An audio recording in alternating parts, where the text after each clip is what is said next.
más en detalle este libro, pero realmente son las grandes píldoras que podéis ver del desastre científico que representa este acuerdo.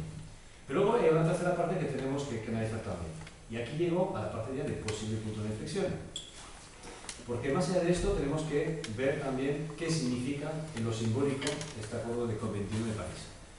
Y es verdad que a veces nos quejamos mucho, sobre todo los ecologistas, porque nos lo queremos, ahí estábamos en París, ¿no? Reclamando la justicia climática, reclamando que esto fuera realmente más ambicioso. Y tenemos que reconocer que hemos ganado algo. Hemos ganado algo muy fuerte. Hemos ganado lo que yo llamo la hegemonía cultural climática. Es decir, que los discursos que estaban ahí presentes, de todos, no solamente de los grandes jefes de gobierno, pero de todos ahí presentes, era el discurso ecologista que hemos desde hace 30 años. Hemos conseguido que el discurso minoritario hace unos cuantos años ya sea ahora mismo el discurso mayoritario. Estoy de acuerdo con vosotros, seguramente decir que de las palabras tenemos que pasar a los hechos. Esto es evidente.